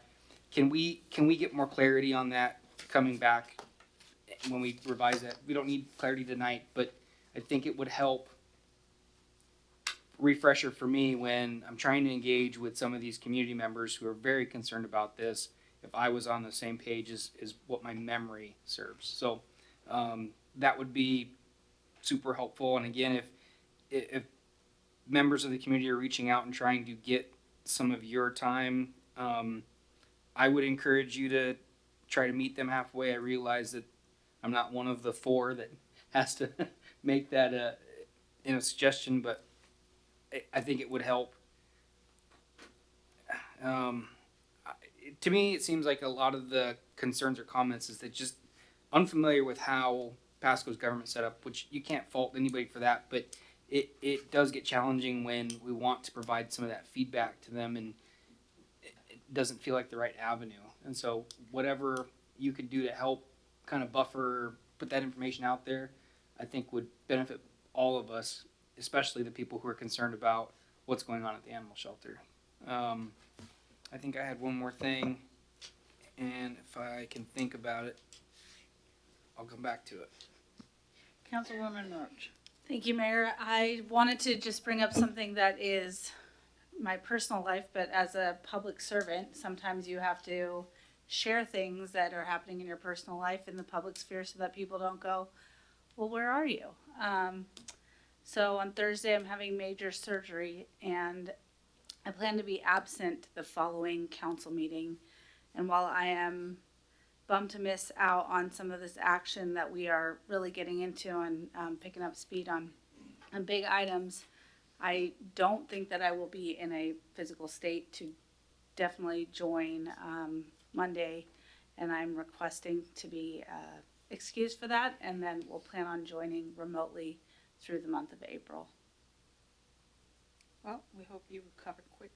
Thank you. You'll be missed. And happy retirement to Director White. I didn't know that. Congratulations. Councilman Brown, do you have some comments? A pretty speedy recovery already.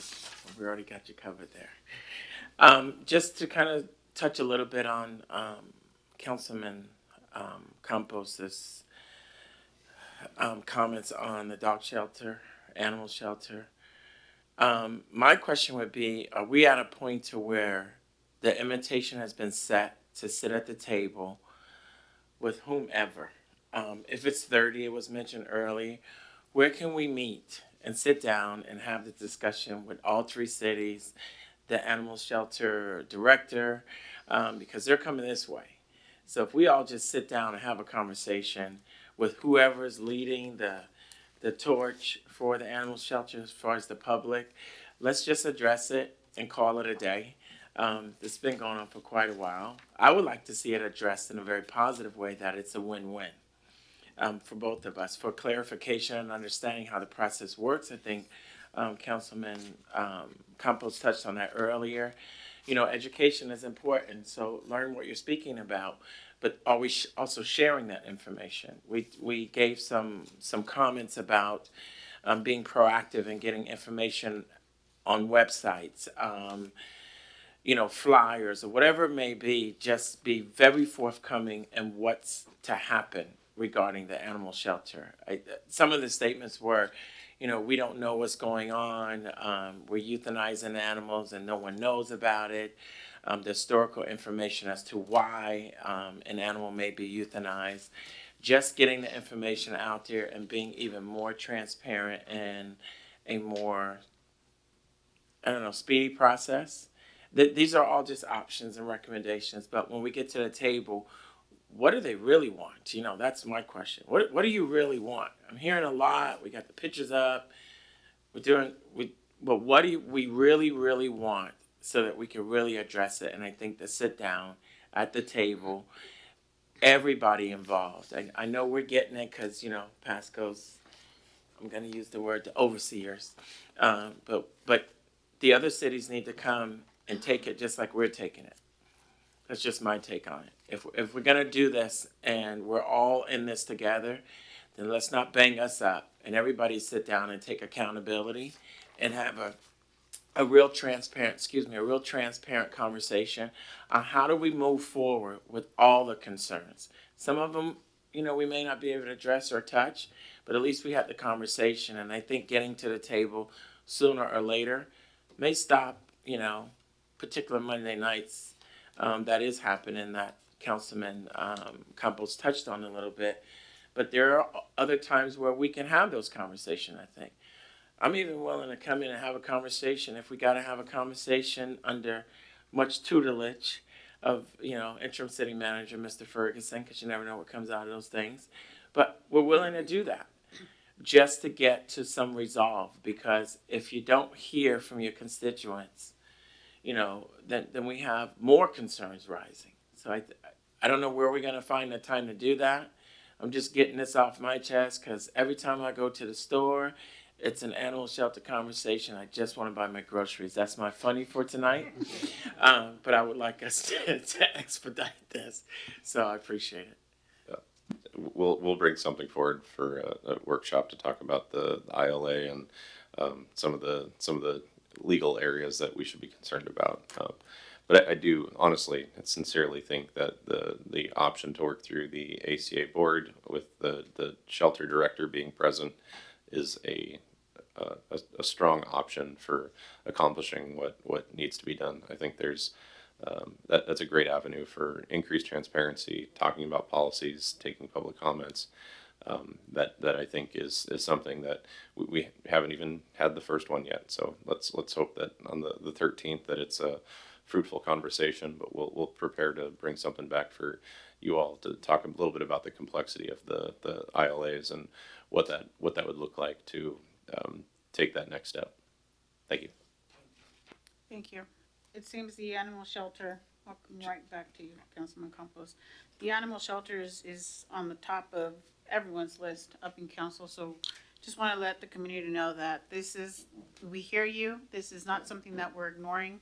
We're just wanting to do the process properly and follow guidelines. Councilman Campos. Thank you, Madam Mayor. So just a point of clarification. In your interim city manager, this is our first one as Pasco's basically operating it. The ACA, as far as I understand, the ACA had been operating previously, but this is the first time that we've had ownership as the contractor, if you will. And so, that's something I think that we haven't touched on either is I don't know what engagement had been going on prior to whether the ACA was then taking community comment and trying to work through a contractor. But interim city manager Lincoln hit a great point. This is really our first go around. If we haven't given that process a fair try, a fair shake to see how it works, again, I don't want it to turn out like our IDEC where we think we're streamlined and we put these guys in a really nice, queued, formal advisory board without any direction, and they fall on their face. And again, I stand on my comment. I think right now, not having that formal kind of mission statement allows them the flexibility to do whatever they want, however they see fit. And I think it's important point of clarification to note that this would be our first one as us as operators, and I think that we as community members should try to at least explore that avenue before we go further. So I'm looking forward to more conversation on this.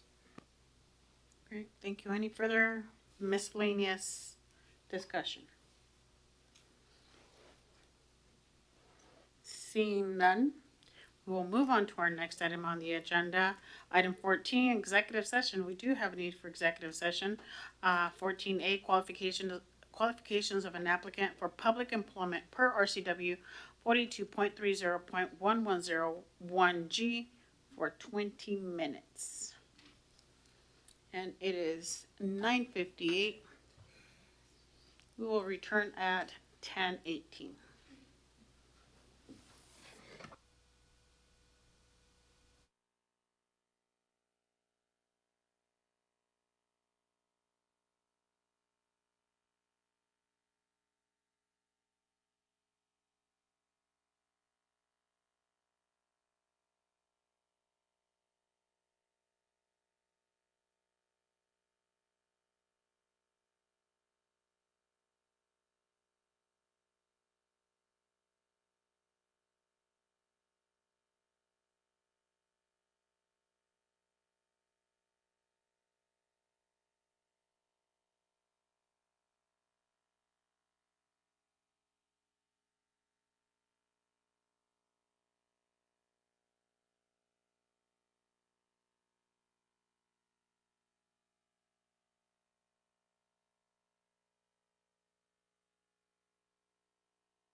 It is 10:18. We do have a need to extend our executive session for another 20 minutes to return at 10:38.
It is 10:39. We do have a need to extend for another 5 minutes to meet at, I already had the math, but we'll come back in 5 minutes.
It is 10:43, and with no further items on the agenda, this council meeting is adjourned. Have a good night, everyone.